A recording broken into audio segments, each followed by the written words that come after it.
Allô Amélie! Allô Léna! Bienvenue à la gang au balado Franchement Littéralement. Aujourd'hui, on va discuter de Le Chardonneret de Donna Tartt. Oui! Quel coup de poing dans la figure ce livre. Ouch! Vraiment.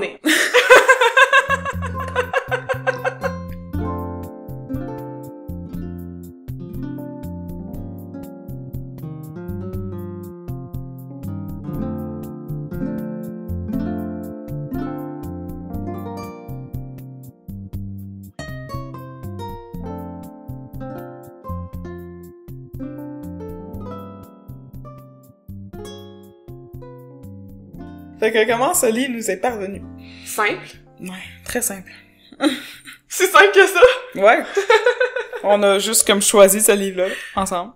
C'est vrai. Ben moi, je l'avais, une de mes amies me l'a donné, elle a fait du ménage chez elle, puis elle m'a dit « Tiens, veux-tu ça? » J'ai dit « Ok. » Puis là, je l'avais chez nous. Ouais. Mais comment on connaît Donna Tartt? On l'a lu au club de lecture, qu'on parle à chaque épisode. Ouais. Il y a presque 6 ans maintenant. Ah, ça fait tellement longtemps, le temps passait tellement vite. Oui. C'était notre première lecture de livre, je pense, d'ailleurs, dans notre tête. De romans, là, Ouais. dans le club, ouais, on avait lu Le Maître des Illusions, Oui. The Secret History. Tellement bon, Tout le monde avait trippé. On a dû faire 3 différentes rencontres pour en parler parce qu'on s'entend que c'est une brique. Comme le livre dont on vous parle aujourd'hui, Le Chardonneret. Ouais, ayez pas peur, parce qu'au dernier épisode, on a parlé d'un minuscule livre. Ce livre-ci a comme quasiment 800 pages.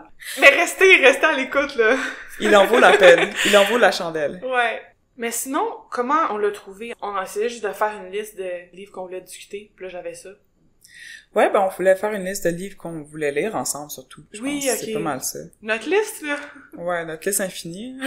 est longue. Le pire, c'est qu'elle est notée de nulle part, fait qu'on fait juste comme aléatoirement tomber sur des affaires.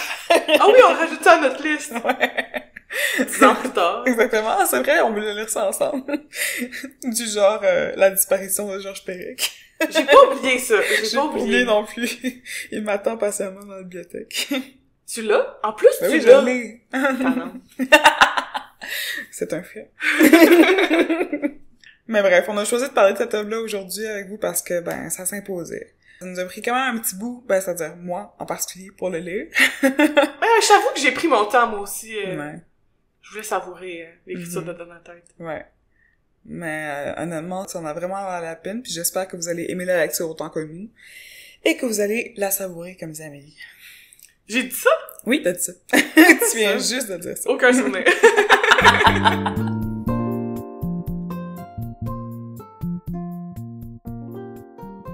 Qui est Donna Tartt?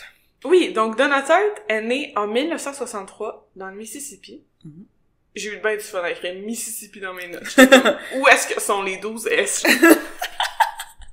Donc, son premier roman, celui qu'on a mentionné tantôt, Le Maître des Illusions, est sorti en 1991, quand elle avait 28 ans, donc notre âge. Wow. Puis là, je trouve ça encore plus cool. On en a sûrement parlé quand on a fait notre rencontre de club, qui était jeune quand on l'a présenté. Ben oui.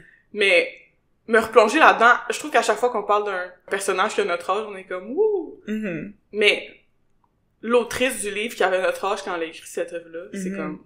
Je comprends même pas. Parce que Le Maître des Illusions, là, c'est intense. Puis je suis comme voir qu'elle a écrit ça quand elle avait dans sa vingtaine. Moi, ça Ben m'a fait oui. ça.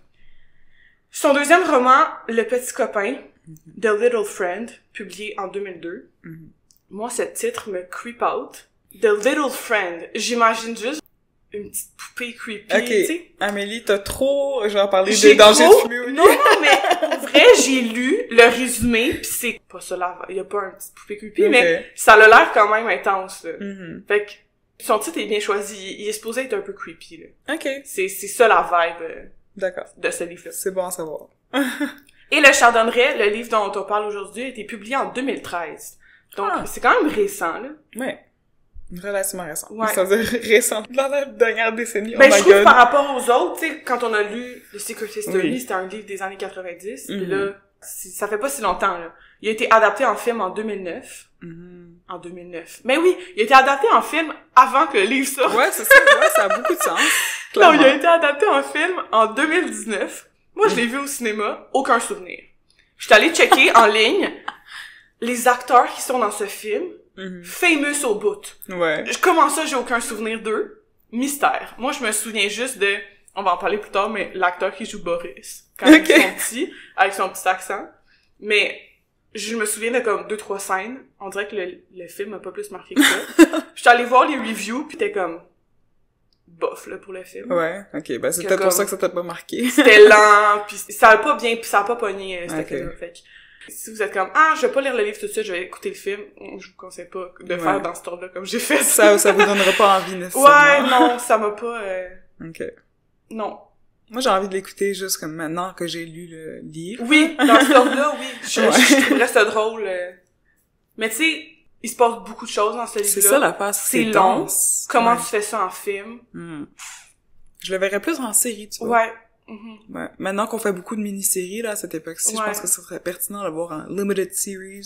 Vraiment cool. En tout cas. Mais j'ai trouvé ça plate parce que c'est un livre excellent qui a gagné des prix. Ouais. Puis les acteurs qui ont joué dans le film, c'est des acteurs super connus. Puis comme le film a un peu floppé, genre. Ouais. Mais maintenant, il commence à revenir un petit peu sous les projecteurs, là, ce livre-là, cette autrice-là. Je pense qu'elle a fait la une dernièrement, me semble, qu'il y a beaucoup de gens qui disent qu'elle est comme overrated, ce genre de truc. Ouais, elle est vraiment populaire sur BookTok, là. BookTok. Bookstagram, non, juste comme sur les réseaux sociaux des gens qui parlent de livres. Ouais. Elle est comme apparue, là, pis elle est full populaire. Les gens sont comme, les 5 lectures de l'année, pis là, elle est là-dedans. Pis là, les gens, ils disaient qu'elle était rendue un peu overrated. Pis je suis comme, pardon? Non.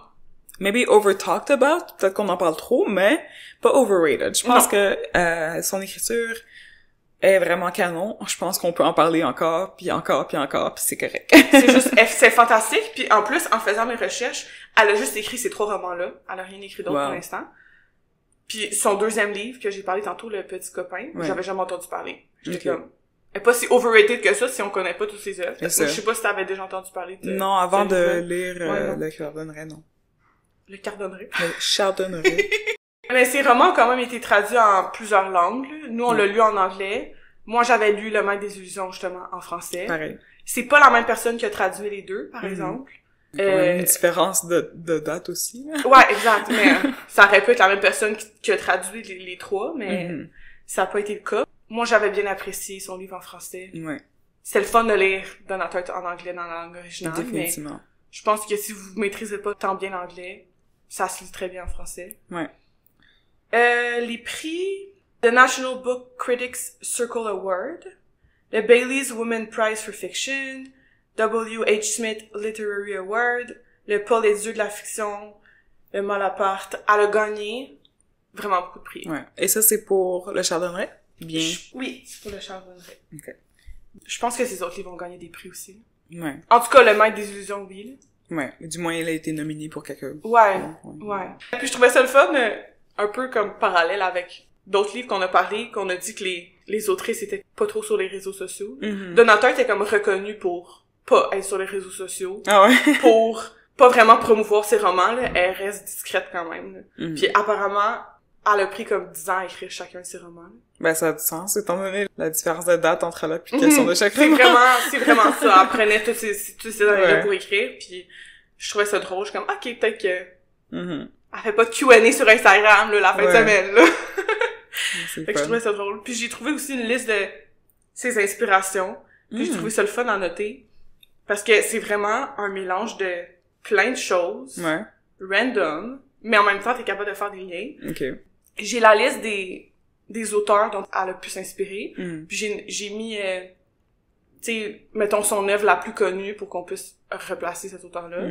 Fait qu'il y avait Charles Dickens, donc j'ai mis Oliver Twist, Robert Louis Stevenson, j'ai mis Treasure Island, Dr. Jekyll and Mr. Hyde, Oui. Joseph Conrad, Heart of Darkness, Pelham Greenville Wodehouse, lui je le connaissais pas, fait que j'ai pas mis vraiment son œuvre la plus connue, j'étais comme c'est qui ce bonhomme? De que c'est? Elle a mis Vladimir Nabokov qui a écrit Lolita. Ah oui. J'étais comme ok, c'est un mélange très intéressant d'inspiration. Mais on reconnaît Donateur là-dedans. Ah, définitivement. Je suis comme, c'est clair, c'est son style, là. Ouais. Fait que j'ai trouvé ça drôle. Et, par contre, on peut mentionner, on va sûrement en parler tantôt, mais le Chardonneret, c'est une vraie œuvre d'art. Oui. Qui a été peinte en 1654. Ouais, c'est clair que l'inspiration, elle est là. Ouais. Donc, les thèmes dont on va discuter, ça va beaucoup entourer l'art, puis je pense que c'est une figure très centrale au livre de manière générale. Puis, inévitable. Pour moi, c'est du donne-toi tout craché que ce soit inspiré d'une œuvre d'art comme ça, puis ça m'a rappelé beaucoup d'autres romans qu'on a lus par le passé qui ont fait un truc relativement similaire, mais tout en étant très original à la fois. Bref, Donateur était fantastique. Oui! On aime J'espère dans 10 ans... dans 10 ans, on est rendu là. Ouais. Ça fait 10 ans que son dernier livre est sorti à peu près. It's time! Ah ouais! You ton prochain livre! On est prête!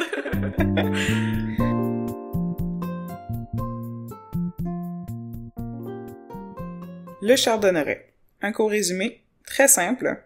C'est l'histoire de Théodore, ou Théo, Decker, qui a 27 ans et qui repense à sa mère qui est décédée dans un accident il y a 14 ans, un 10 avril. Donc, on arrive à Amsterdam, Théodore est assis devant un bureau, quelque chose, il a mal à la tête, il est en train d'écrire. Et on fait un retour en arrière, très loin, au moment de la mort de sa mère. Il pense donc à son deuil, il pense à ce qu'il a vécu par après ce décès tragique, un décès accidentel, un accident dans lequel il était impliqué, et qui a fini par marquer sa vie jusqu'au moment où est-ce qu'il écrit donc une rétrospective de ce qui lui est arrivé au moment de la mort de sa mère. À cette époque, il ne vivait qu'avec elle dans un petit appartement à New York, et il avait peu d'amis. Un ami peut-être qui était d'une très mauvaise influence sur lui, Tom Cable, et il se trouvait dans une situation un petit peu, a sticky situation? Une situation qui a fait en sorte que sa mère et lui-même se sont trouvés dans un endroit où est-ce qu'ils n'auraient peut-être pas dû être, et qui a fini par être la fin de sa mère. Son père... ouais, c'est la fin de sa mère, c'est la fin. Son père les avait abandonnés 1 an auparavant, ou autour d'eux, et donc il n'était que petit orphelin ici, resté à New York. Et voilà dans quoi on est jeté dans l'histoire de Théo et comment est-ce que cet événement-là va changer le cours de sa vie essentiellement. Beaucoup de choses très intéressantes se produisent tout au long de sa vie. Beaucoup de rencontres intéressantes qui vont faire en sorte qu'il va tomber dans des cercles qui sont très mauvais, dans des cycles qui sont très vicieux. Ouais. Et tout en restant dans une espèce de, justement, cet esprit donatortesque. Donatortesque. D'admiration du vieux, de l'art, d'un mélange de culture et de langue et de tout ça qui va faire en sorte que ça devient très vivant comme œuvre, le Chardonneret, tout en traitant très clairement de la mort. Sans en dire plus. Ouais, parce qu'on peut pas trop spoiler, là. Ça va être très difficile pour nous aujourd'hui de nous retrancher parce qu'il y a beaucoup de choses qui se passent dans ce livre-là. Ouais. Puis évidemment, on veut vous encourager à le lire puis pas tout vous dire qu'est-ce qui se passe. Exactement. Fait qu'on va se garder une petite gêne. Voilà. Par contre, si vous voulez avoir des spoilers, on a un compte Patreon pour les personnes qui souhaitent s'abonner à notre affaire puis nous encourager un petit peu pour le podcast. Vous avez juste à aller au patreon.com/franchement lit. Et là, ce sera juste des spoilers. Ouais, vous allez retrouver des épisodes qu'on appelle contexte requis. Le contexte est requis. Voilà, vraiment c'est ça. Fait qu'une fois que vous avez écouté notre épisode qui est diffusé en ce moment là sur Spotify, puis que vous avez lu le livre, c'est le fun d'aller écouter notre épisode extra, puis vous allez nous entendre dire des folies. Ouais. Et aussi des trucs pertinents. Des fois, on a des bonnes discussions. Ben, des fois. On a des bonnes discussions, mais on dit des folies. Ouais. Fidèle à notre habitude. Moi, ce que je trouve le plus de fun de réécouter ces épisodes-là, de manière générale, c'est juste le fait de, comme, me souvenir de cette section-là du livre. Oui! Puis de penser à nouveau qu'est-ce que je pense à cette section-là du Tellement. livre, puis de faire un rapport avec d'autres affaires dont on a discuté, bref. C'est bien le fun, fait que, pour l'instant, on est juste ici sur Spotify, puis on veut parler du Chardonneret sommairement. Moi, j'aurais mentionné en premier que, comme t'as dit, c'est Théo qui écrit son histoire. Donc, le livre est écrit à la première personne. C'est un excellent exemple d'un livre où tu dois faire confiance à la mémoire du narrateur, mais c'est sa mémoire. Ouais. Ça pourrait faire défaut Définitivement. dans l'histoire. Ça peut faire défaut, puis comme une personne ne peut pas, de manière générale, tout noter, tout consigner, c'est intéressant aussi d'être placé dans ces souliers-là. De complètement s'y adonner. En plus, on sait qu'il y a 27 ans, Mais... Encore une fois. Moi, j'ai plus 27 ans. Ok, mais t'es vieille. Ouais, désolée. On sait qu'il y a 27 ans au début, mais après ça, il va tomber dans des souvenirs d'enfance, là. Auparavant, il a 13 ans quand commencent ces événements, cette péripétie-là. Donc, c'est beaucoup à prendre en charge. 14 ans d'expérience, bref. Mais je trouve ça le fun aussi parce que, comme on parlait à l'épisode précédent, Neil Gaiman, qui est un homme adulte, qui écrivait comme une petite fille. Oui. Puis là, on est le contraire, comme Donna Tartt, une femme adulte qui écrit le point de vue d'un petit garçon. Oui. Ben, d'un petit garçon. Un ado, là. Ouais. Mais j'ai trouvé ça spécial comme parallèle. Définitivement. Mais Donna Tartt, c'est pas la première fois qu'elle fait ça. D'ailleurs, j'avais noté aussi, tu sais, dans le Maître des illusions. Je trouve ça intéressant qu'elle se mette systématiquement dans la peau d'un jeune homme, genre. Intéressant. Ouais. Donna Tartt, les affaires. Non, ouais, c'est pas vrai. On veut tout savoir. Let us know. Moi, j'avais lu j'imagine, comme la plupart des auteurs, qu'elle écrivait pour s'évader un peu de la réalité. Mm-hmm. Donc, quoi de mieux pour s'évader de sa propre réalité que d'écrire d'un point de vue qui est pas le tien? Définitivement. C'est quand même un bon exercice d'écriture, je suis sûre. Un exercice d'écriture qui a rencontré bien du succès. Oui, non, je veux dire, en général, écrire d'un point de vue qui est pas le tien, c'est un bon exercice d'écriture. Pas juste comme, ah oui, elle a écrit ça un petit brouillon, pis ça a été full populaire. Non, c'est pas ça que je voulais dire. Non, définitivement, c'est intéressant, là. Avais-tu autre chose au niveau de la femme qui était captivant par rapport à ce livre-là? Ouais. Ben moi, j'avais noté en premier, comme j'aime toujours le dire, que tu sais, c'est un roman. Un roman, c'est de la fiction, c'est une bonne brique, ça a 777 pages, 771. Et c'est séparé en plusieurs parties. Il y a justement des parties avec un numéro, une petite citation. Il y a des numéros de chapitres avec des titres, puis il y a des sous-chapitres avec juste des numéros.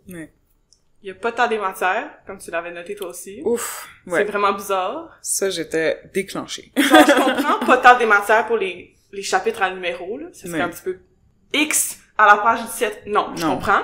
Mais au moins, les parties, puis les 12 chapitres avec des titres, où est la table des matières? Little Brown, où est la table des matières? S'il vous plaît, Little Brown. Par contre, tu me dis avant qu'on commence à enregistrer que la version numérique du livre en français a une table des matières. Mais ça, c'est souvent beaucoup plus facile parce que c'est aussi requis parce que t'imagines t'as besoin de feuilleter à travers ça puis tu dois littéralement swiper avec tes doigts. Tu peux pas genre sauter une page. Tu peux pas sauter un morceau de page, genre, pour te rendre à ton prochain chapitre. C'est ça. Fait qu'il y a beaucoup de versions numériques qui ont des tables de matière justement parce que c'est simple à faire. Tu fais juste comme donner un titre particulier. Une police particulière à ton affaire pis d'attendre, genre c'est fait pour toi. Donc si jamais vous lisez le livre en format numérique, vous allez peut-être être moins perdu. Oui, ça va être plus facile de vous retrouver dans les différentes sections de livres. J'avais aussi noté que les dialogues sont super clairs. Oui. On sait absolument qui parle, quand est-ce que quelqu'un parle. Oui. On n'est pas du tout mêlé de savoir quel personnage est en train de jaser. Est-ce que c'est vraiment une personne qui a parlé ou c'est dans sa tête? Moi j'ai trouvé ça que c'est clair. C'est très clair. C'est aussi parce que comme les personnages sont très différents l'un de l'autre de manière générale. Je trouve que comme ils vont pas se répéter l'un l'autre, ils vont pas se faire un peu écho, un petit peu comme on en avait discuté avec le livre de Guillaume Vigneault, là. Ouais, c'est ça. Parce qu'on était pas sûr si c'était Félix ou bien c'était Guillaume qui parlait ou bien c'est quoi Eric, non. C'est quoi le nom? Alex, merci. Eric! Alex Philippe! Ouais, c'est ça, des fois c'est un peu mêlant comme si c'est un pattern de personnages. Là, c'est vraiment ces personnages sont très distincts. Ouais. Fait que ça fait en sorte qu'ils ont tous les deux des voix, par exemple, c'est un dialogue entre deux personnes, des voix très séparées, très clairement nettes. Surtout on va en parler plus tard, mais Boris, on peut en parler. Ouais. Lui, justement, qui parle avec un accent, puis que l'anglais, c'est pas sa première langue, donc, des fois, il manque des mots, puis il y a une manière particulière de parler, donc tu le sais tout de suite quand c'est... Moi, j'ai trouvé ça tellement le fun à lire. Ben oui, c'est ça. Quand c'était lui qui parlait, j'aimais ça. C'était très... Ça suscitait des images, c'était capable de l'imaginer aussi, sa voix. En train de parler, ouais. Parce que c'est pareil, j'ai beaucoup d'amis russes qui, justement, il leur manque les déterminants. Ouais. C'est l'affaire la plus compliquée pour les personnes quand tu dois apprendre la langue, une langue qui a des déterminants comme ça, là. Ben, c'est ça qui se passait dans le livre. Fait que c'était clair quand c'était lui qui parlait. Beaucoup aimé ça. C'est tout ce que j'avais noté sur la forme. Je sais pas si t'as autre chose à dire. Moi, autrement, c'est juste vraiment que l'écriture était vraiment bien aérée. J'ai beaucoup aimé que c'était séparé comme ça. Oui, c'est vrai. La lisibilité, incroyable. Puis ça, c'est le fun parce que c'est facile de juste poser le livre après une petite section de sous-chapitre, genre. Puis de le reprendre après, puis tu vas pas être perdu, là. C'est pas des longues sections, par exemple. C'est une brique, mais bien coupée, puis tu peux facilement, comme tu dis, lire une dizaine de pages, t'arrêter. Ça se fait super bien, là. Pas comme dans les dents... Non, c'est pas vrai. Qu'est-ce qu'on a lu? Proust? Non, pas Proust. Ben oui, Proust, on s'entend, c'est une phrase, là. Mais le livre qu'on n'arrête pas de dire à chaque épisode, que je dis que je vais arrêter d'en parler.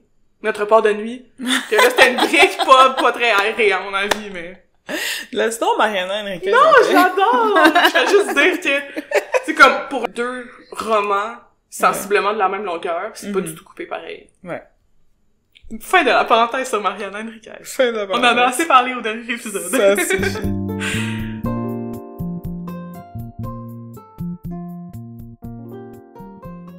Si on parle un peu du contexte, moi, la seule chose que j'ai notée, c'est que je comprenais pas c'était à quelle époque, genre. Ouais, moi aussi j'avais de la difficulté à me situer au début. J'étais comme, c'est les années 60, mais on des téléphones intelligents. Je comprenais rien. Ouais. Il y a beaucoup de choses, donc, au niveau technologique qui sont manquantes, je trouve, pour facilement décrire le contexte temporel de ce livre-là. Puis, il y avait des affaires qui semblaient un petit peu pas claires. J'avais noté quelques sections, d'ailleurs, à ce sujet-là, me semble, un peu. Parce qu'au début, j'étais comme, OK, ben, ça a été publié en 2013, on est à peu près à cette époque-là.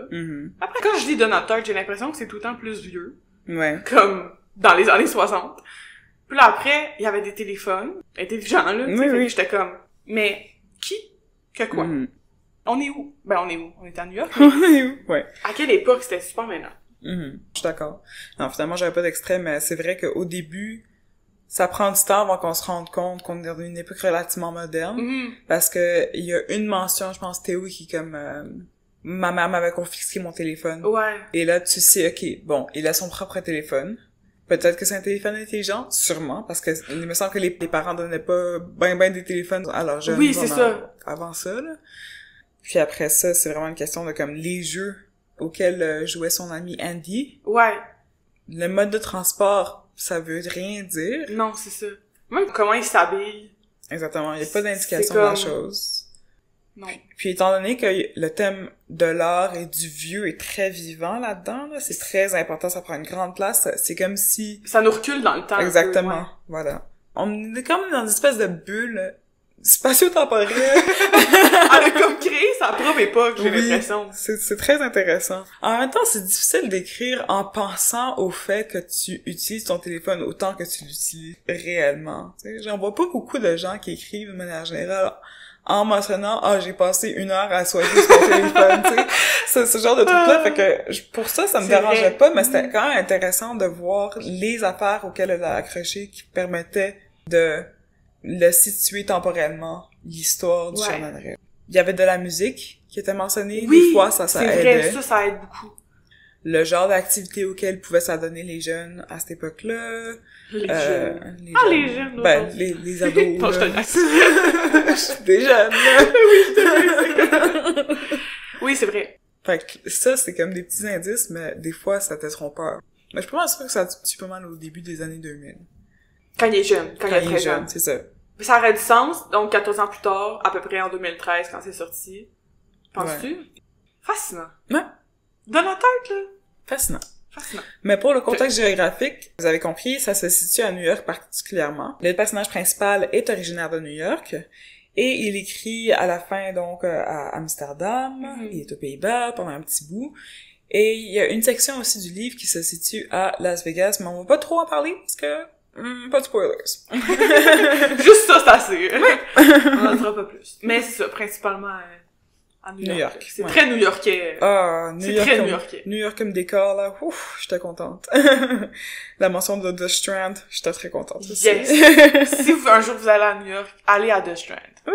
C'est tout ce que j'ai à dire. C'est une bibliothèque. C'est une librairie. C'est une librairie. Oui. Comme si on allait vous recommander autre chose que des librairies. C'est un restaurant? Non, c'est une librairie. Ça pis le musée, là. Le musée. Hey, en parlant du musée, puisque nous, on est allés à New York. Est-ce qu'on a vu ce musée? Oui. On est allé au MoMA puis au Met. On parle d'œuvres d'art qui existent réellement, d'ailleurs. Le Chardonneret, le Goldfinch de Fabritius. Est-ce réellement de Fabritius? Oui. Ouais. Oui, Carrel, Fabritius. Mais c'est ça, je lisais justement que l'œuvre elle a été bougée dans un plus grand musée après la sortie du livre de Donatête. Je pense que c'est devenu tellement populaire qu'ils ont fait comme, cette œuvre a besoin de plus de sécurité. En effet. Mais oui, comme tu disais, ils sont dans le Met. Ouais. Qu'on a visité. Ouais.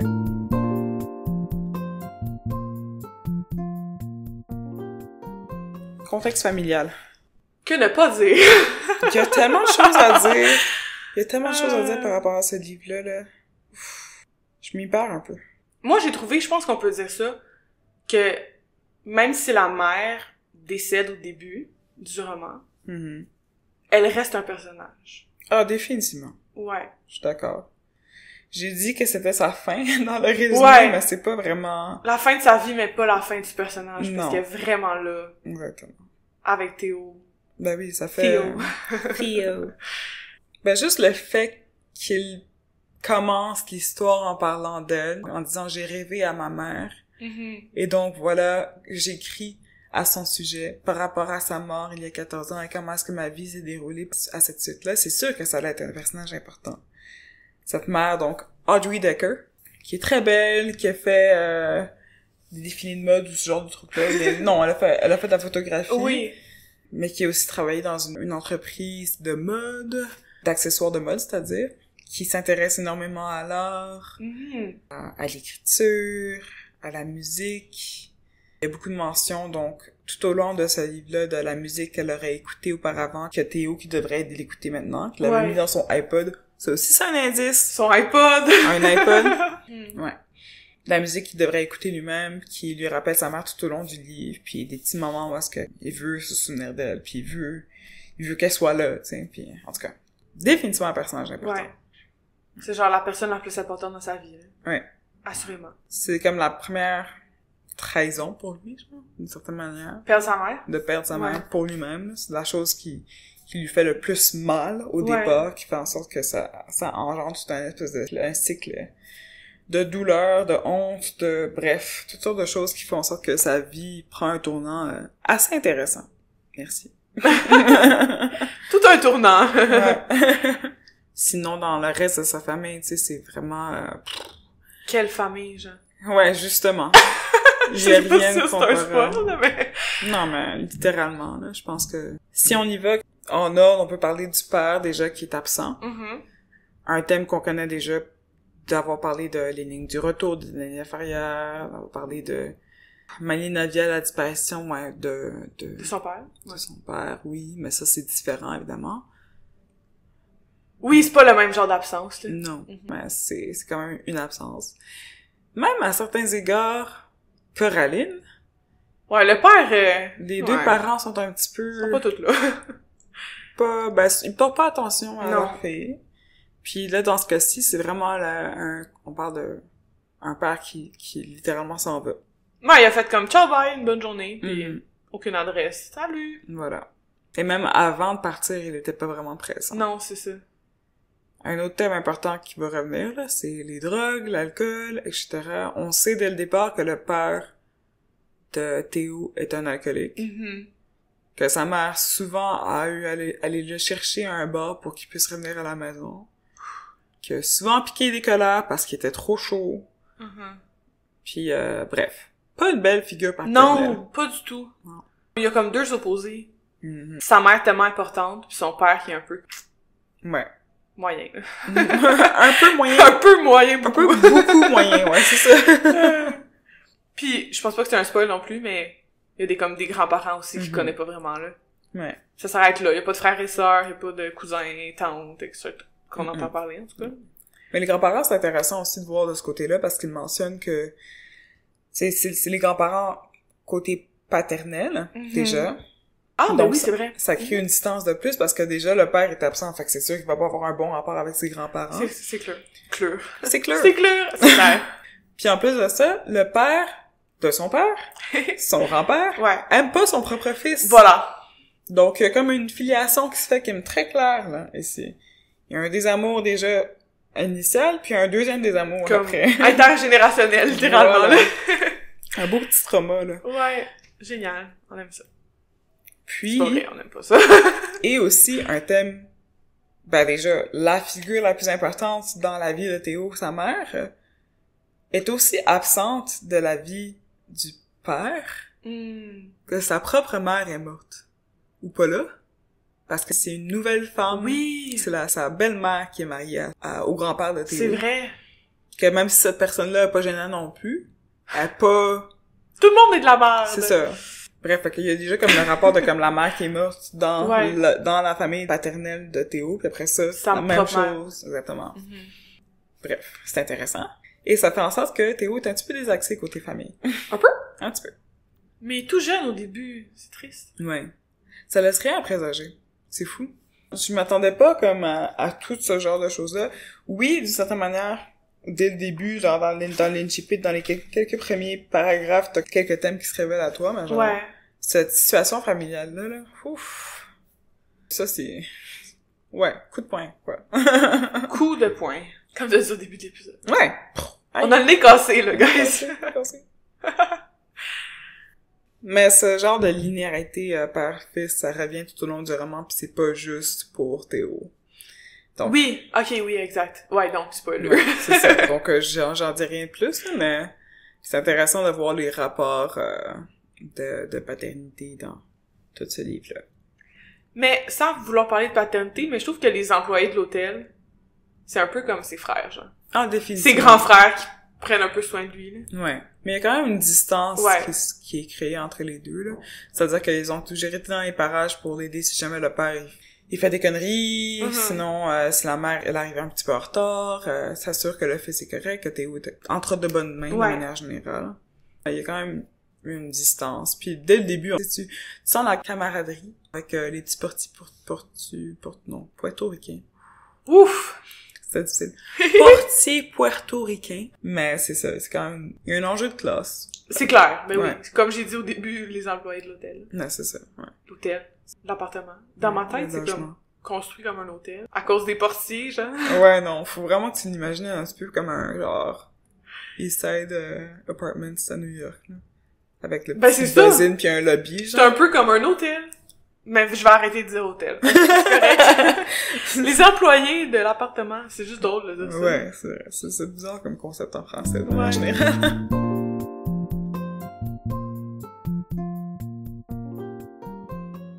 Je suis quand même curieuse de savoir ce que tu penserais d'ailleurs de la place des femmes dans ce livre-là, étant donné qu'on parle beaucoup d'hommes. J'ai l'impression que les femmes dans ce livre sont mentionnées, mais pas là. Et genre, sa mère est morte, mais elle est mentionnée beaucoup. Est-ce qu'on peut parler de Pippa? Ouais. Pippa aussi, il en parle, mais souvent quand elle est pas là. Il pense à elle, mais elle est pas là. Mettons, la blonde d'un ami qui est mentionnée, mais on la voit pas vraiment. Elle parle pas dans le livre. Ouais. Ils sont là, mais ils sont pas comme activement là dans l'histoire. Tu comprends ce que je veux dire? C'est intéressant parce que, tu sais, c'est un roman écrit par une femme. Puis nous-mêmes, on dit tout le temps qu'on aime beaucoup la perspective féminine de pouvoir y retourner. Puis là, on a une perspective masculine, mais c'est pas empreint de la même chose que quand c'est un homme qui l'écrit. C'est vrai. Puis c'est wow. Il y a beaucoup de sections, genre, peut-être qui aborderaient la sexualité, puis qui étaient dérangeantes, mais pas de la même façon. Puis plus empreinte d'une espèce de respect. Donc, on aime ça quand les livres avec des perspectives féminines sont écrites par des femmes, puis on aime ça quand les livres avec des perspectives masculines sont écrites par des femmes. Wow! Oups! Non, mais je comprends vraiment ce que tu veux dire. Ouais. C'est vrai. Que même quand il est à Las Vegas, puis il y a d'autres personnes, des femmes, tu sais, tu sens que ça frôle un petit peu des affaires bizarres, mais c'est jamais au point parce que la femme, elle a pas sa propre personnalité. Elle a pas son propre choix d'être, puis genre de trucs-là. Puis même plus tard, quand il est à New York, il y a d'autres rencontres avec des femmes, elles sont pas assez mentionnées pour que ça devienne genre... Ah ouais, ben il y a aucun respect pour les femmes. Ouais, non. C'est pas comme ça. Non, pas du tout. Même que certaines femmes ont comme énormément de pouvoir sur lui. Je pense à des Barbour, par exemple. Oui, exactement, la mère Samantha. Au début, quand il va habiter chez les Barbour, donc après l'accident qui a mené au décès de sa mère, elle est un peu froide comme personnage. Elle est très extérieure à la situation, mais pourtant, ce que lui, il retient de ça, c'est c'est de l'affection, genre. Elle l'aime beaucoup, Mais puis elle est ça. très attachée à lui, là. Ouais. Puis moi, j'avais tellement pas capté ça, là. Je sais pas comment est-ce que lui-même il l'a ressenti, évidemment, comme personnage. C'est assez intéressant parce que la façon qu'il écrit, c'est comme si elle s'en foutait complètement. Hein. Mais ça, c'est probablement dans sa perspective de petit garçon de 13 ans. Mais même là, c'est pour ça que je dis, je trouve ça intéressant parce qu'après ça, il se souvient d'elle puis il y a beaucoup d'amour pour elle. C'est vrai. Même après que tout se soit déroulé puis que finalement, il reste pas là, c'est intéressant. Là. Bref. Mais la perspective féminine, quand même présente malgré le fait que c'est un personnage masculin, un protagoniste masculin. Puis qu'il y a majoritairement des personnages masculins aussi, là. Ouais. Majoritairement. Plus que la moitié, quand même. C'est-à-dire qu'ils ont plus de voix que les personnages féminins. Mais pas plus d'importance. C'est-à-dire qu'il n'y en a pas plus que l'autre, genre, par exemple. Ok, oui. C'est vrai. Puis excusez-nous si on parle de manière binaire, mais ça a été écrit de manière binaire, fait que c'est ainsi. Ouais, on s'excuse, mais c'est la vie. Voilà. C'est le roman, en fait. Voilà, c'est ça. C'est comment Donateur l'a écrit, alors. Voilà. On changera pas la manière dont t'as écrit. Non, en effet.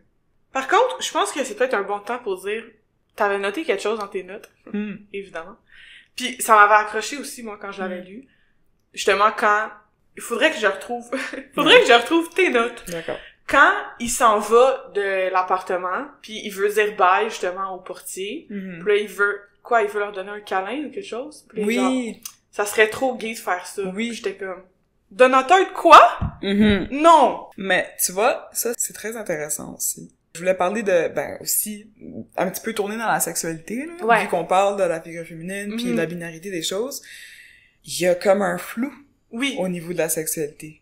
Puis même si on a ces références-là à des affaires que des personnes disaient beaucoup en 2013, peut-être encore aujourd'hui, je le sais pas. Puis aussi, il y a genre 13 ans, là. Exactement. Un garçon de 13 ans, ça dit des folies dans sa tête, là. Voilà. C'est ça. Il veut donner un câlin au portier, donc aux figures paternelles un petit peu qui ont été présentes dans sa vie jusqu'à présent. Puis il considère ça trop gay. Donc il y a comme un relent d'homophobie qui arrive. Puis c'est des affaires qui reviennent aussi plus tard, tu sais, par exemple quand il rencontre Boris, puis que Boris il demande à Théo, hey, c'est un poufter, tu sais, ça c'est une expression moi j'ai jamais utilisé ça parce que aussi quoi qu'est-ce que ça veut dire? Mais ça c'est une référence par rapport au fait que Abby serait peut-être gay. Même il y a des descriptions qu'il fait par rapport à d'autres personnages masculins aussi, parce qu'il y a comme un flou autour de ça. Et pourtant, il y a comme une affection étrange qui se fait entre lui puis Boris. Ça, c'est, sans faire de spoiler, parce qu'on peut pas en parler plus que ça. Non. Mais, tout en ayant ce thème-là qui est important, quand même, par rapport à, si on veut se placer temporellement dans l'histoire. Oui, c'est quelque chose qui était affaire courante. C'est le vrai. Fait de dire genre c'est gay, tu sais, so gay, genre l'expression comme ça. Mais elle va pas le dire comme si c'était ce qu'elle pensait. Exact, c'est vrai. C'est vrai. Elle le dit plus comme matter of fact. Genre c'est comme ça qu'un jeune de 13 ans penserait et non. Parce que c'est écrit comme ça dans la perspective de Théo et non elle qui dit ça dans mettons que ça avait été une narration comme un narrateur omniprésent qui est pas un personnage puis qu'elle écrit donner des câlins à ses amis c'est gay. Là ça aurait été comme voyons donc Donateur, c'est pas nécessaire. Un petit peu comme quand on fait la remarque par rapport à Dany Laferrière, puis les remarques qu'il faisait par rapport aux femmes, genre rien de plus sensuel, en tout cas. Plus sensuel qu'une femme enceinte. C'est ça c'est le narrateur qui l'a dit, puis c'est clairement comme out of pocket, ça sort de nulle part, tu t'attendrais pas à ça. Mais là, c'est un protagoniste, donc narrateur présent, première personne, whatever, là, toute l'affaire. Puis ça se passe dans un contexte où est-ce que ça, tu comprends genre d'où ça vient. Puis après ça, elle y revient pas. C'est pas comme si elle faisait juste comme... C'est vrai, tout le temps en train de dire... Constamment en train de faire la même chose. Puis en plus, elle y apporte beaucoup de nuances à ce point-là. Fait que, super intéressant comme point. Il y a beaucoup de sections... si on parle de sexualité de manière générale, on parle d'homosexualité beaucoup parce que, c'est un narrateur homme, puis ça, c'était comme... un enjeu, je pense. Peu importe. Mais aussi avec les femmes, tu sais, il y a beaucoup des contacts qui sont intéressants, genre. l'espèce d'obsession qu'il y a déjà au départ quand il rencontre Pippa au Met. C'est vraiment bizarre. Ça, c'est particulier. J'étais comme, qu'est-ce qui se passe? Ouais. Puis ça, c'est quelque chose qui revient beaucoup, là, dans le livre, puis c'est même pas sexuel en soi, genre. Non, il est juste intéressé. Il est captivé par elle. Captivé, vraiment, ouais. C'est vraiment ça. Ouais, il est vraiment captivé par elle d'une manière un peu étrange. Ouais. Je vais peut-être lire l'extrait, comme ça va aider pour mettre en contexte. Hein. Quand il voit Pippa pour la première fois.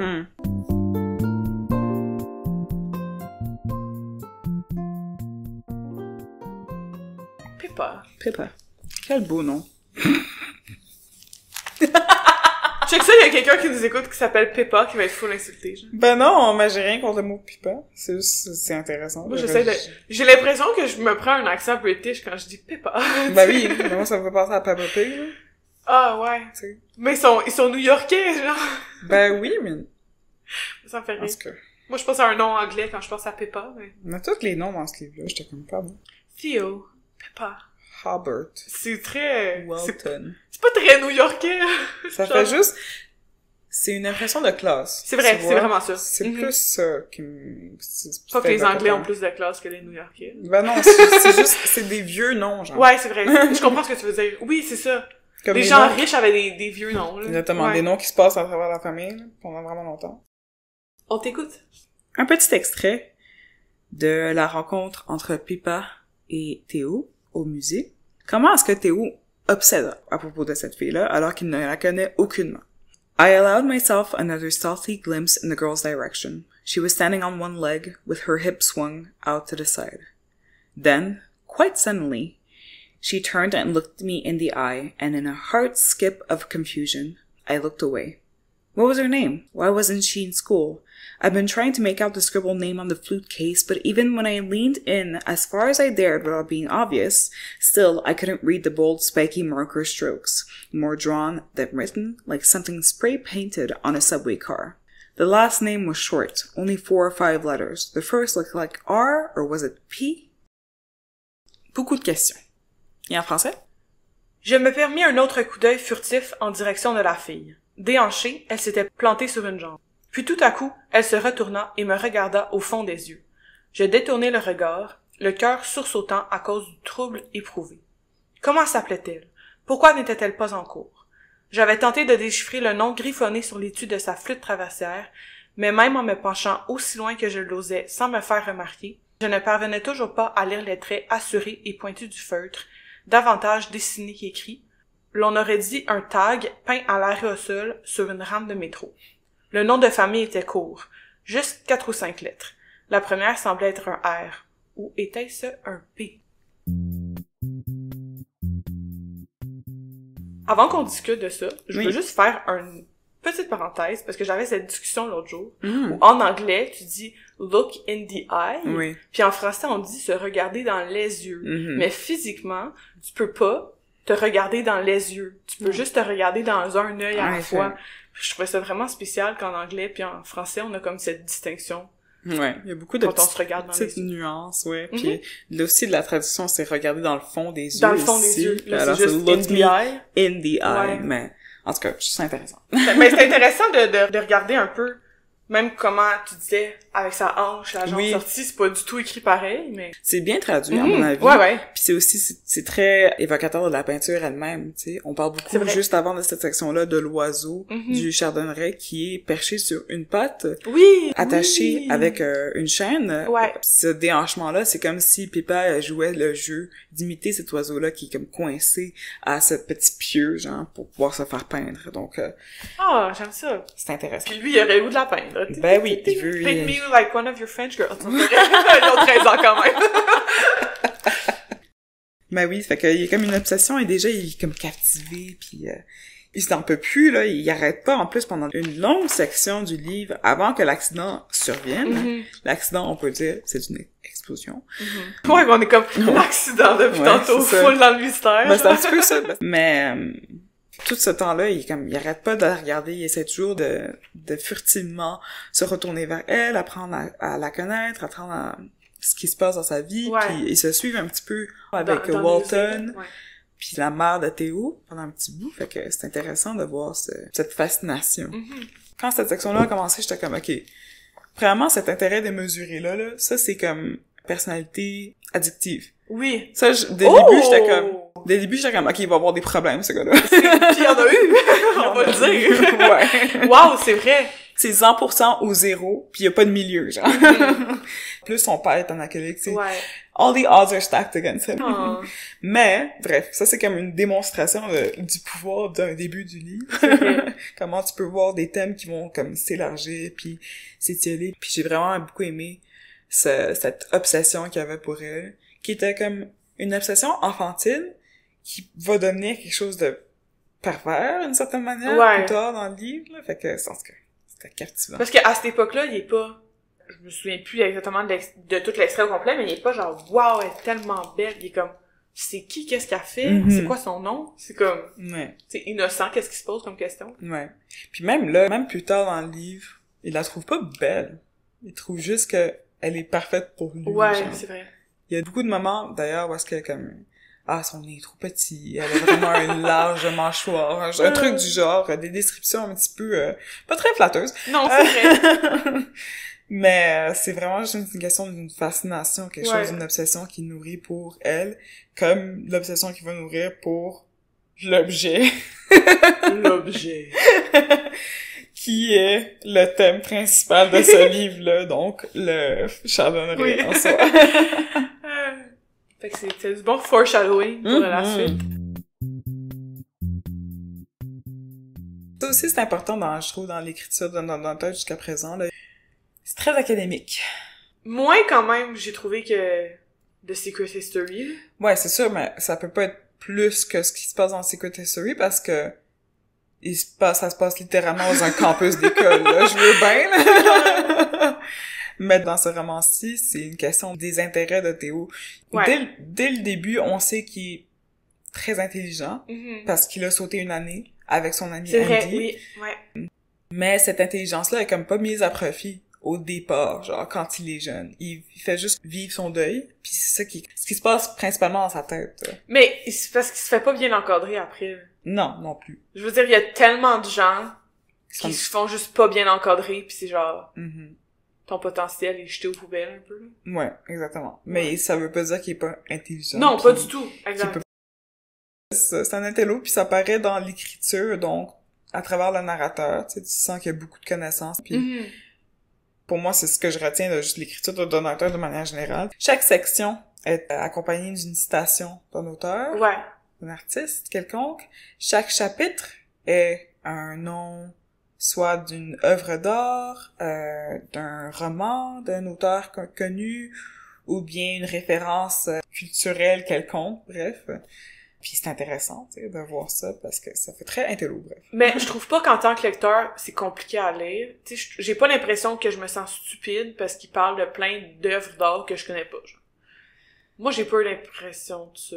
Je me sens pas nounoun, mais tu t'en incultes un petit peu, je me sens un peu inculte. Il y a des petits bouts que j'étais comme, j'aimerais ça savoir de quoi tu parles, genre.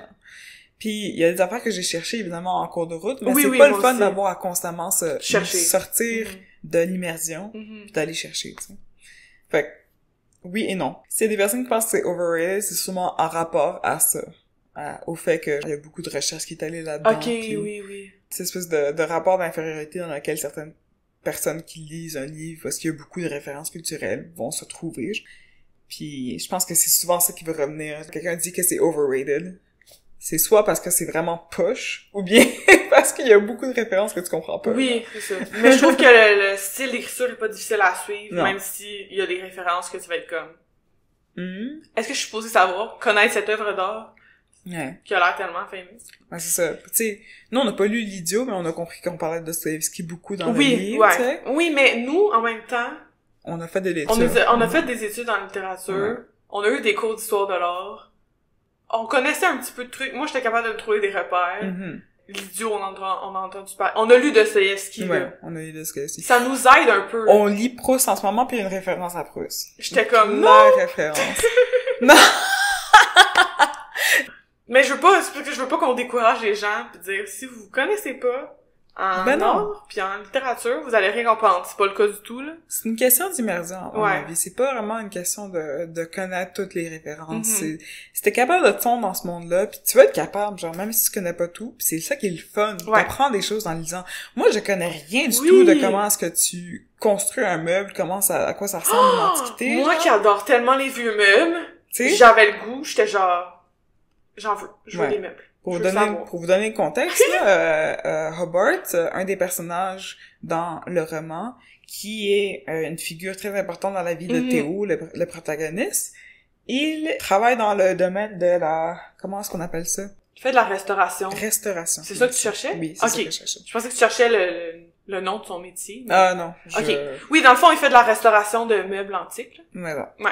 Fait que ça fait en sorte que Théo, lui, a une belle figure de laquelle il peut apprendre donc ce métier-là, puis comprendre comment ça fonctionne. Puis on a plein de termes, puis plein de procédés qui nous sont pitchés dans ce livre-là. C'est fascinant. Pas parce que tu connais pas ça que tu vas pas comprendre le livre, là. C'est vraiment le fun. Ouais, moi j'ai trouvé ça vraiment cool. Surtout que, tu sais, on a un intérêt là-dedans, la littérature, l'art, les antiquités. Fait que c'était le fun à lire. Exactement. Ouais. C'est pas décourageant pour toi. Non, pas du tout. Puis je veux dire, personne s'attend à ce que tu saches tout dans la vie, là. Non, c'est ça. C'est vraiment plus le fun, je trouve, quand, justement, un auteur, une autrice prend le temps d'apprendre à connaître correctement un craft, quelque chose qui a façonné, quelque chose qui est créé. Comme ça, tu peux essayer de te donner l'impression que tu comprends tout, là. Parce qu'elle a pas plugué des noms d'œuvres d'art juste pour se dire, check comment je suis instruite, je te plug des noms d'œuvres. C'est vraiment, c'est tellement écrit d'une façon que c'est comme justifié, là, que les personnages y parlent de ces œuvres-là, que c'est pas juste elle pour se donner un air, qu'elle a mis, check, là, je te parle de Dostoïevski, mais je sais pas vraiment de quoi je parle. Elle s'est renseignée, puis elle sait de quoi elle parle, de la façon qu'elle a écrit. Puis ça revient dans les thèmes, ça devient vraiment important pour le narrateur. Ouais, absolument. La dernière fois que je me suis comme fondue dans un métier comme ça, c'était les piliers de la terre de Ken Follett. J'étais comme, les piliers de la terre, c'est un métier? Non, mais parce que les piliers de la terre, ça traite des années, 800, quelque chose comme ça. OK. En Angleterre, puis un des personnages principaux, c'est un maître bâtisseur. Fait que il va comme construire des maisons, des immeubles, des cathédrales à une époque parce qu'on n'avait pas tous les outils qu'on a maintenant. Ben oui, OK. C'est full intéressant parce que il y a toute la description de comment est-ce que la nef ça fonctionne, comment est-ce qu'il faut construire des poutres pour pouvoir que le toit tienne correctement, plusieurs de trucs là, puis c'est le fun parce que je comprends rien de tout ça, strictement parlant. Je vais pas m'en souvenir pas en tout, mais c'est le fun d'avoir la terminologie qui accompagne la chose, d'apprendre à connaître un différent monde comme ça à travers la fiction, alors que c'est purement de la non-fiction aussi, le travail qui est allé là-dedans, là. C'est fou. Parce que... Ben, c'est le fun quand l'auteur fait ses recherches, un peu comme on disait au dernier épisode, avec Mariana Enriquez, que sa mère était médecin. Ouais. Puis là, oups, on voit un peu qu'elle a probablement fait des recherches sur des termes de médecine à utiliser, un peu. C'est la même chose, c'est juste que là, on n'est pas du tout dans les termes de médecine, mais c'est ça. C'est le fun quand les auteurs font leurs recherches comme il faut. Du travail d'auteur, là. Bravo, Donatarte! Même si tu vas jamais écouter cet épisode. Ouais. Oh, good. On peut le dire en anglais. Oh, good, Donatarte! Good job. Good job.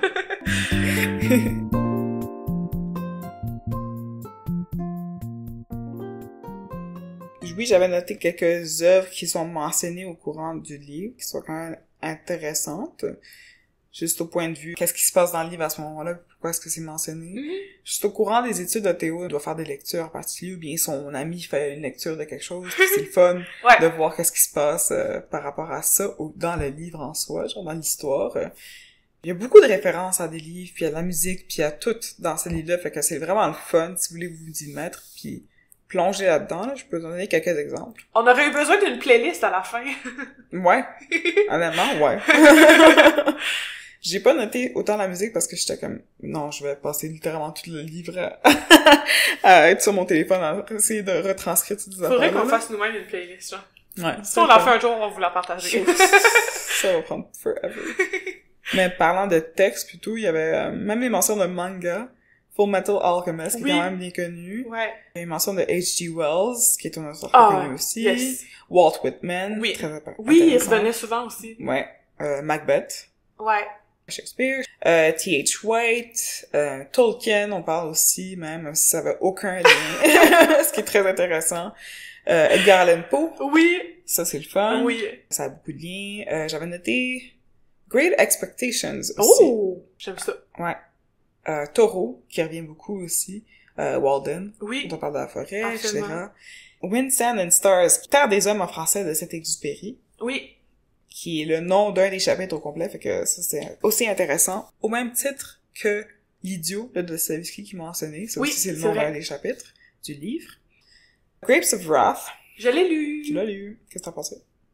J'avais quand même aimé, je pense. Ouais. Laisse-moi aller voir mon review. Ok. Que je me souvienne. Moi, je l'ai lu au secondaire, fait que c'est un petit peu loin. Non, moi, je l'avais lu volontairement. Ok. C'est bien. Je me suis moi-même assise, puis j'ai dit, je vais lire ça. Très bien. J'avais mis 3 étoiles. Ah. Ça veut dire que j'avais bien aimé. Mm-hmm. J'étais pas comme, wow! Ouais. Mais j'avais aimé. Quand même, ouais. Pour du Steinbeck, pas pire. Finalement, j'avais noté aussi du côté de chez Swan, parce qu'il y a une référence très claire. Oh. Oui, à quelle page? 754 en anglais, ben ça c'est pour mon À la édition, là. Ouais. Mais c'est pas un spoiler. Non, mais moi, il faut que je dise, on va le dire après, là, mais le dernier chapitre, là, les 10 dernières pages, c'est tellement bon, je capotais. C'était bon, mais c'était dense. Mais moi, j'ai capoté, c'était tellement bien écrit. J'en revenais pas. On en parlera dans le contexte Rick. Non, je veux pas rien dire de la fin, Non. c'est juste, si il faut que tu lises les 750 pages pour te rendre jusqu'à la fin, rends-toi jusqu'à la fin. Okay. Rends-toi jusqu'à la fin. Okay. Moi qui ai les fins en général, toi qui, c'est quelque chose que je dis ça. Oui, je t'écoute. On t'écoute. Obi et Théo ont une discussion par rapport à l'art et les duplicateurs. Les copies d'art. Ils font des références à différents artistes qui ont des copies qui circulent ici et là. Et finalement, Obi dit, he crossed his arms tight and tapped his lips with a forefinger. He says, he used to speak of how, with very great paintings, it's possible to know them deeply, inhabit them almost, even through copies. Even Proust. There's a famous passage where Odette opens the door with a cold. She's sulky, her hair is loose and undone, her skin is patchy, and Swann, who has never cared about her until that moment, falls in love with her because she looks like a Botticelli girl from a slightly damaged fresco, which Proust himself only knew from a reproduction. Wow. He never saw the original in the Sistine Chapel. Bref, petite section. Il parle encore de Proust plus loin aussi dans ce même paragraphe-là, mais ce lien très clair qui était très le fun pour moi à lire parce que j'étais comme full circle. En plus, on lit Proust cette année, c'est fou. Ça. Puis le fait que ça commençait ce roman-là sur Proust un petit peu parce que c'est un gars qui est plus âgé, qui fait une rétrospective sur sa vie, puis Proust c'est littéralement genre la Madeleine et tout. Bref. Ça, j'étais comme, tout a du sens, tout est clair, puis la copie, l'art, etc., tout revient, l'Antiquité, bref. J'étais très heureuse de cette section-là. Puis, par rapport à ce que tu disais, par rapport à la fin, là, comment est-ce qu'il vient tout nouer ensemble, puis comment est-ce que le narrateur a cette espèce de discours un petit peu nihiliste. C'est comme une vraie surimpression de tout ce qui se passe dans tout le livre. Puis je trouve ça vraiment comme magnifique aussi, là. J'ai eu beaucoup de difficultés à m'asseoir puis à le lire parce que c'était très dense. Ça m'a pris quelques essais. J'ai lu comme une page, j'étais genre non, je vais recommencer. J'ai lu encore 2-3 pages, j'ai recommencé. Puis finalement, je me suis rendue jusqu'à la fin, puis j'étais comme ok, t'as une fin solide. Une fin fantastique.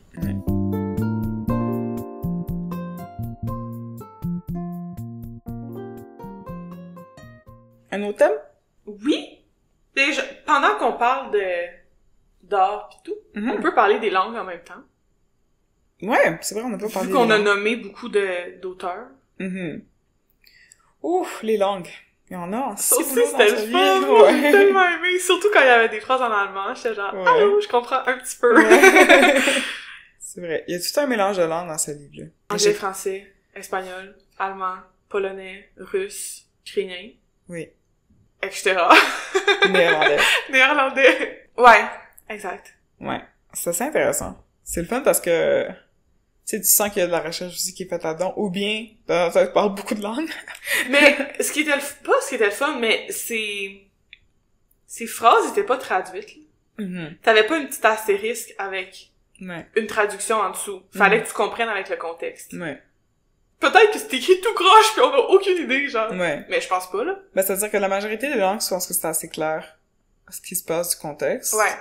Puis celles qui sont plus longues, c'est comme intentionnellement laissé flou. Par exemple, plus vers la fin, quand il y a beaucoup de néerlandais, tu sens qu'il y a comme un travail de déchiffrement à faire pour pouvoir aller chercher. Puis c'est à un moment où est-ce que Théo, justement, il est comme, je sais pas qu'est-ce qui se passe, faut que je comprends pas ce qui se passe dans ce texte-là, je peux pas le lire. Si lui, il comprend pas, nous non plus. Exactement. Mais ça, j'ai trouvé ça spécial parce que il est bon d'écrire tout ça de sa mémoire. Ouais. Il maîtrise toutes les langues, Théo, tout d'un coup. Ouais. Mais c'est ça qui est intéressant. C'est pour ça que je dis qu'il y a aussi un côté intello à la chose. Là. Je pense qu'il y a comme une facilité à comprendre des langues. Puis le fait que il apprenait l'espagnol à cause des portiers. Oui! Ça, c'était fait que là, déjà, anglais, espagnol, c'est dans son meilleur ami, Andy, pendant une certaine partie du livre, il parle japonais. Oui! Des petits bouts d'une autre langue, ici et là. Puis après ça, il rencontre Boris. Qui parle 12 000 langues. Ben, c'est ça. Ici, c'est un enfant qui a voyagé énormément à cause de sa situation familiale. Encore une fois, une situation père-fils très complexe, là. Allez lire les livres. Mais le fait qu'il voyageait un peu partout, puis le fait qu'il commençait avec une langue slave, ça donne accès à beaucoup d'autres langues similaires, absolument. Et donc pour Théo aussi d'accéder à ça, d'avoir une amitié aussi proche avec ce garçon-là, ça lui donne accès à cette langue-là et donc à beaucoup d'autres langues qui sont très similaires. Après ça, l'allemand, c'est comme de l'anglais. C'est comme de l'anglais? Ben c'est plus... L'anglais, c'est de l'allemand simplifié. Là. Oui, on va dire ça de même. C'est une langue germanique. Ben oui, fait que c'est le fun de pouvoir voir tous les liens que tu peux faire entre les langues, les différentes étapes de sa vie qui sont liées donc à ces langues-là pour Théo. Ça m'a fait penser à un autre livre qu'on a lu ensemble, quand il essaie de déchiffrer la langue à la fin, le néerlandais, c'est-à-dire. Ça m'a fait penser à notre début de saison. Juliana Léveillé-Trudel, sa personnage principale, je me souviens plus c'est quoi son nom, je pense que c'est Juliana. Elle essaie de déchiffrer l'Innu. Oui! Qu'elle doit traduire pour faire des poèmes. Oui. À la section, c'était comme le même travail de trouver des petites racines de mots pour pouvoir trouver c'est quoi la signification de la phrase au complet. Puis j'étais comme, ça fait un beau full circle pour une fin de saison. On ose le dire. C'est ça, tu sais, j'ai trouvé ça vraiment le fun, ça m'a fait penser au début de notre périple de podcasting.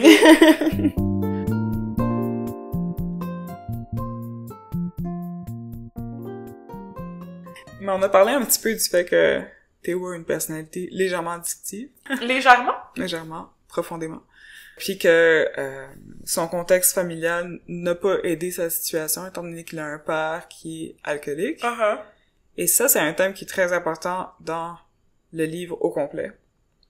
D'ailleurs, avertissement. Si vous avez des problèmes d'addiction, si vous êtes pas sûr de votre affaire, peut-être que c'est pas la bonne lecture à faire en ce moment. Ouais, parce que c'est très omniprésent dans l'œuvre. Oui. Ben, même dans les... Genre, on n'a pas lu Le Petit Copain, mais même dans l'autre œuvre de Donateur. En effet. Elle aime ça parler de consommation. Oui. Ces personnages ont tout le temps des problèmes. Oui. Donc, ouais, faites attention. Faites gaffe. Il y a des thèmes quand même très difficiles qui sont abordés à travers, donc, cette addiction-là. Théo va souvent se trouver dans une situation qui est pas mal impossible dans ce cas-ci, puis des situations qui vont juste aggraver son deuil. Puis c'est très triste. Oui. Ça prend un tournant assez violent dès sa rencontre, donc, avec Boris. Dans le fond, oui, là. Ouais. C'est sa faute. Mais ouais, ça commence à partir de là. Ouais, il est un petit peu l'enabler, là. Mais... Absolument, oui. Je disais, là, c'est pas sa faute, mais... Ouais, mais je pense que c'est pas entièrement Boris non plus. Non.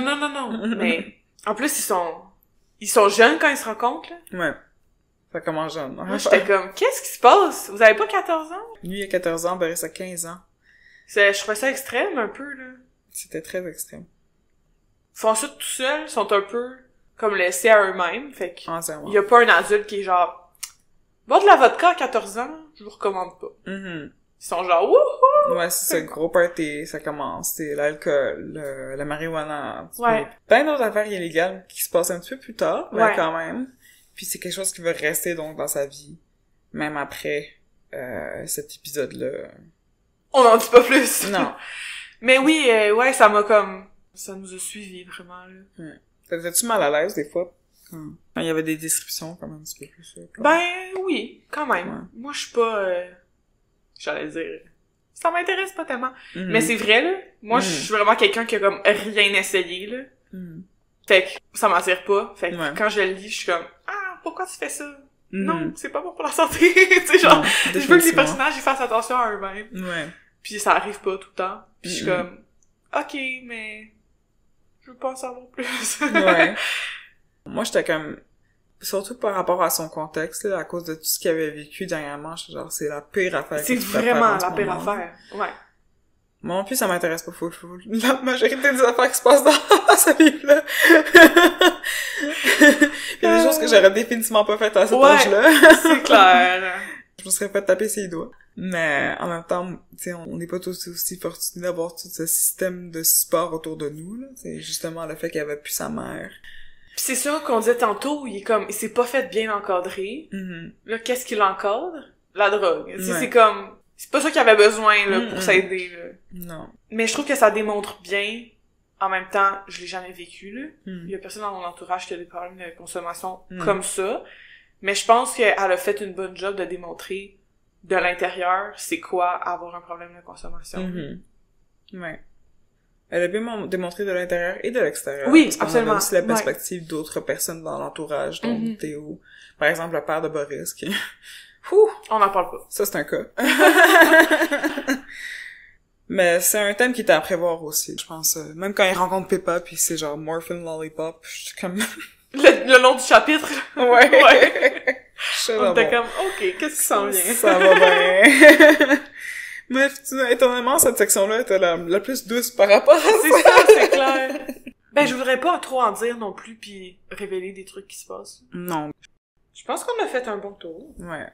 Sinon, on parle de famille, on parle de figures fraternelles, on parle de la mort, il y a d'autres thèmes qui sont aussi importants, de l'art, ouais.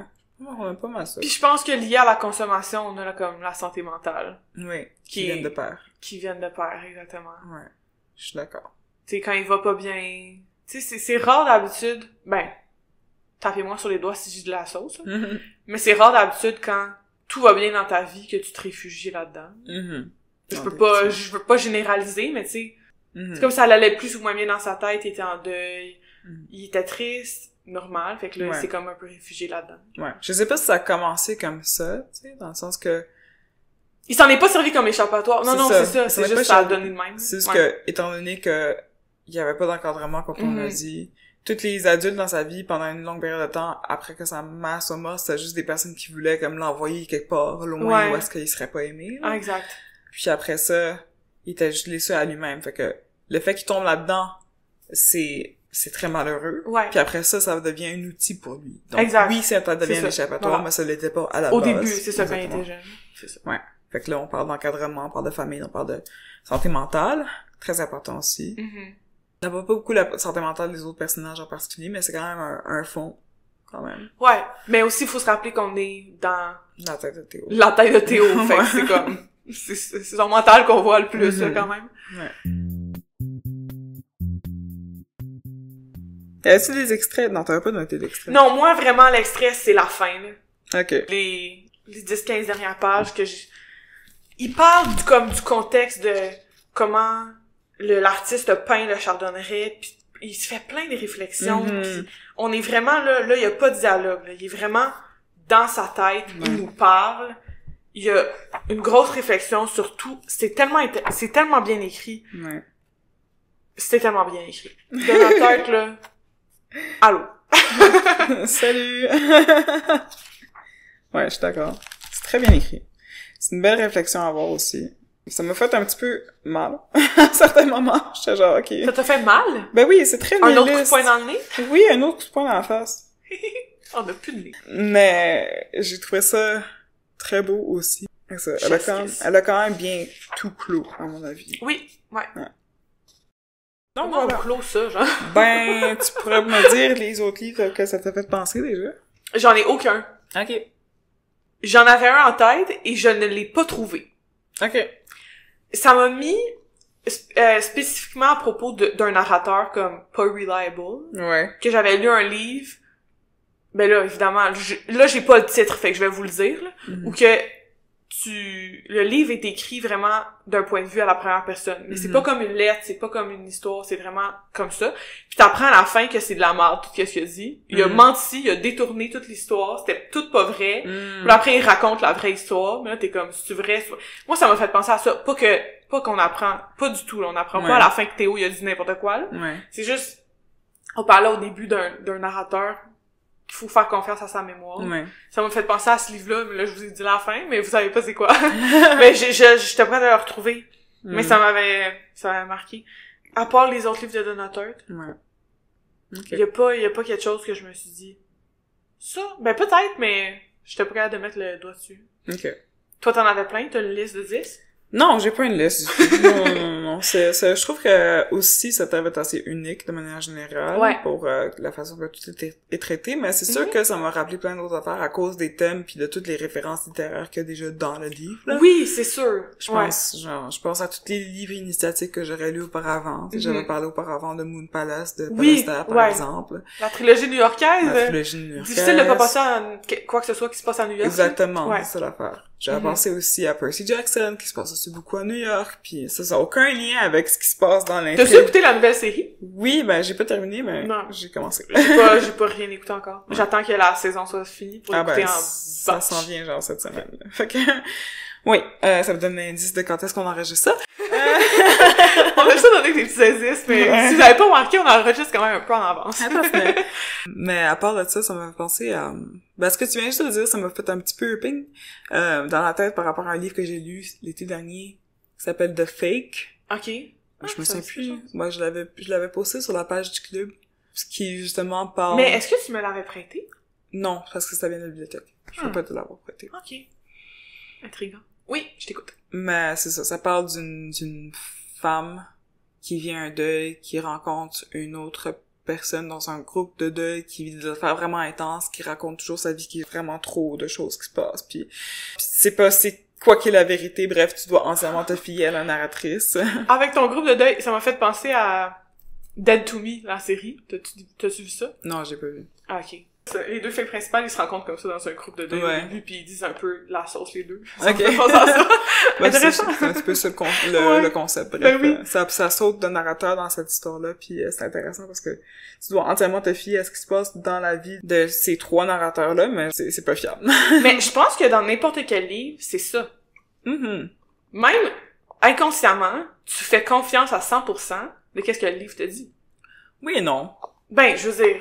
Je sais pas, moi je suis plus dupe. Mais d'habitude, quand tu lis un livre, je pense que le narrateur dit la vérité, là. Oui, mais sa vérité à lui ou à elle. Oui. C'est juste... Tu t'attends pas à apprendre que finalement le narrateur t'a dit n'importe quoi. Tu t'es pas fait duper, là, tu sais. Je sais pas. Mais c'est peut-être parce que... Maybe I have trust issues. Mais... Peut-être que si vous avez des problèmes de confiance... Non, c'est pas vrai, mais... Mais dans le sens que, genre, moi, je fais confiance au narrateur de dire ce qui est vrai pour lui pendant cette période, pendant le moment qu'il est en train d'écrire, ou bien raconter son histoire. Mais je conserve cette part de doute juste parce que je me suis fait tromper plusieurs fois en lisant des livres de manière générale, puis aussi parce que je sais que la réalité objective est jamais la même chose que la réalité subjective d'une personne. Très vrai. C'est un petit peu comme quand tu veux parler à quelqu'un que tu sais que cette personne-là va te mentir d'une manière ou d'une autre, tu fais juste comme la laisser parler, puis après ça, tu reconstitues pour toi-même ce qui s'est passé. Genre. Oui, mais je trouve que c'est plus facile de faire ça quand c'est des vraies personnes. Comme avec L'Auge de Terre, on était comme, OK, on lui fait confiance, mais ça, c'est sa mémoire de qu'est-ce qu'elle se souvenait quand elle était petite. Quand tu lis un roman qui est de la pure fiction, d'habitude, tu dis pas, ça, c'est de la façon que le personnage s'en souvient. Il existe pas. Oui. Fait que tu crois. C'est ça. Je comprends. Mais pour moi, c'est la même chose. Okay, je conserve le même sceptisme. Fait que faites confiance à rien pantoute, même pas à nous. OK, non, c'est pas vrai. Wow! C'est une blague! Non, faites-nous confiance. Oui, on fait des bonnes suggestions. Oui. Fait que là-dessus, je pense que c'est pas mal tout. C'est pas mal tout, et on le fait jamais au début de nos épisodes, mais on vous remercie de nous écouter. Ben oui. Puis d'interagir avec nous. On espère que vous avez été bien inspirés tout au long de ces 8 épisodes. Ouais. C'est déjà la fin de la saison. On l'a pas dit au début du tout, non, c'est vrai. La saison 1! Ouais. Ne vous inquiétez pas, nous sommes de retour très bientôt. Oui. Donc, continuez à nous écrire, envoyez-nous des suggestions. On aime beaucoup recevoir des messages et des beaux petits commentaires. Puis, ça nous fera plaisir d'intégrer vos suggestions si jamais ça fit dans notre petite liste. On a déjà notre liste pour la saison 2, ouais. Mais elle n'est pas coulée dans le béton. En effet. On sait jamais. Petit mot de la fin. Petit mot de la fin? Oh, c'est un peu bittersweet, genre. Bittersweet. Mais c'est pas comme ça, on allait jamais revenir. Non. Trop tard. Non, je ne vais pas couper ça au montage. Vous allez entendre ça dans l'intro. Parfait! Oh my god. Voilà! C'était le chardonneret de Goldfinch de Donna Tarte.